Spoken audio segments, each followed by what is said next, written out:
एक जागा जिथे प्रत्येक मशीन नाही तर एक संधी आहे स्वतःला घडवण्याची। ही जागा म्हणजे Chhajed fitness club, Rahuri factory मधील सर्वात विश्वसनीय आणि हायटेक जिम। महिलांसाठी स्वतंत्र batches and trainers, 100% safe and positive environment, AC सह पूर्ण सुविधा असलेली जिम, hi tech equipments, full body workout साठी योग्य। तर यायचं कुठे आहे? Chhajed fitness club, Tarabad road, Rahuri factory. आवाज जनतेचा, लढा सर्वसामान्य जनतेच्या न्याय व हक्कांसाठी। कावीळ झालेल्या महिलेला औषधोपचार न घेण्याचा सल्ला देऊन मंत्र मारून पाणी अंगावर शिंपडलं, तेल कपाळावर लावण्यात दिलं।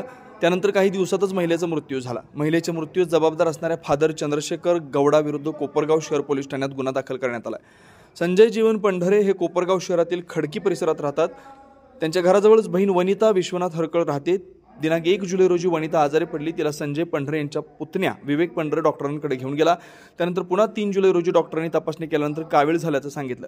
काही जणांनी आयुर्वेदिक औषधी घेण्याचा सल्ला दिला। पुतण्या संजय पंढरे हा सायंकाळी औषधी घेऊन घरी आला तेव्हा समतानगर चर्चमधील फादर चंद्रशेखर गौडा हे वनिता यांच्या शेजारी बसलेले होते। ते म्हणाले, यांना कुठलाही आजार नाही, कोणतेही औषध घेऊ नका, त्यांना बाहेरचं झालंय। त्यानंतर फादरने त्यांच्याकडे असलेल्या तेलाच्या बाटलीवर हात ठेवून मंत्र म्हणले। हे तेल कपाळावर लावण्यास सांगितलं। बाटलीतील पाणी हातावर घेऊन मंत्र मारून ते पाणी वनिता यांच्या अंगावर शिंपडलं व दिवसातून 3-4 वेळेस हे पाणी पिण्याचा सल्ला दिला। हे कृत्य केल्यानं दिनांक 4 जुलै रोजी वनिता यांची प्रकृती आणखीनच खालावली।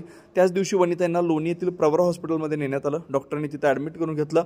औषधोपचार सुरू असताना 9 जुलै रोजी वनिता हरकाळ यांचा मृत्यू झाला। त्यांच्या मृत्यूस फादर चंद्रशेखर गौडा कारणीभूत असल्याची फिर्याद संजय पांढरे यांनी कोपरगाव शहर पोलीस ठाण्यात दिली।